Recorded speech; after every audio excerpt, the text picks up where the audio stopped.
کبھی سوچا ہے بہادر شاہ ظفر کے شہزادوں کے سر اس کے سامنے کیوں رکھے گئے؟ اسے قبر کے لیے زمین کیوں نہ ملی؟ آج اس کی نسل کا بچا کچا خون در بدر کیوں بھٹکتا ہے؟ کیوں؟ یہ سب کچھ ایک دن میں نہیں ہوا، تباہی کبھی ایک دن میں نہیں آتی۔ 1850 کا دہلی، صبح 4:30 بجے سول لائن میں بگل بجتا ہے۔ 50 سالہ کپتان رابرٹ اور 18 سالہ لیفٹیننٹ ہنری ڈرل کے لیے جاگ چکے ہیں۔ 2 گھنٹے بعد سورج طلوع ہوتا ہے۔ انگریز سویلین ورزش کر رہے ہیں، انگریز خواتین گھڑ سواری کو نکل گئی ہے، اور 7 بجے مجسٹریٹ اپنے دفتروں میں بیٹھ چکے ہیں۔ ایسٹ انڈیا کا سفیر سر تامس ریڈکاپ دوپہر تک اپنا آدھا کام کر چکے ہیں۔ ادھر لال قلعہ میں صبح کا آغاز ابھی ہوا۔ صبح صادق کے وقت مشاعرہ ختم ہوا، بادشاہ اور امراء جاگ رہے ہیں۔ ثبوت موجود ہے، لال قلعہ میں ناشتہ اس وقت ہوتا تھا جب سول لائن میں دوپہر کا لنچ ہو رہا ہوتا تھا۔ تقریباً 150 سال پہلے نوجوان انگریز کولکتہ اور مدراس کے بندرگاہوں پر اترتے تھے۔ برسات، مچھر، ملیریا، اوسطاً 2 انگریز روز مرتے تھے مگر کوئی واپس نہیں جاتا تھا۔ یہ تھی وہ قومیں جنہوں نے کام کرنے کا ہنر سیکھ لیا تھا۔ آج 95% امریکن 7 بجے تک کھانا کھا لیتے ہیں، 8 بجے سوتے ہیں، 5 بجے جاگتے ہیں۔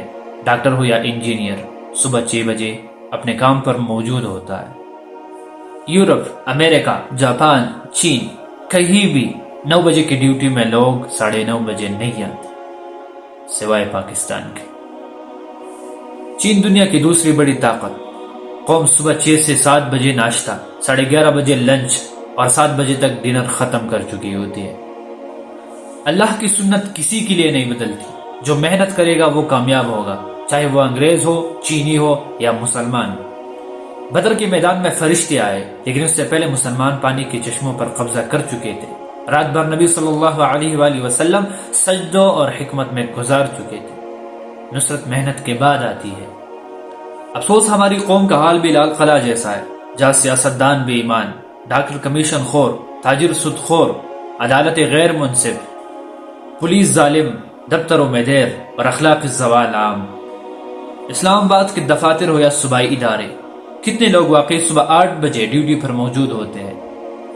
ہم اس بات پر فخر کرتے ہیں کہ ہم دوپہر کو اٹھتے ہیں اور سپہر تک کھیل، موبائل، گانے، ٹائم پاس میں دن گزار دیتے ہیں۔ یاد رکھیں جو کام زوال کے وقت شروع ہوگا وہ زوال کی طرف ہی جائے گا۔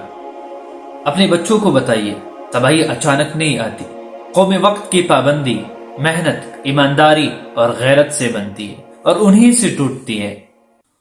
اگر ہم نے اب بھی نہ بدلا تو تاریخ دہرائی جائے گی۔ اگر آپ چاہتے ہیں کہ آپ کے بچے بھی بہادر شاہ ظفر کی طرح تاریخ کا سبق بن کر نہ رہ جائے تو آج ہی اپنی صبح بدلے، کیونکہ جس قوم کی صبح سوئی ہو اس قوم کا مقدر کبھی نہیں جاگتا۔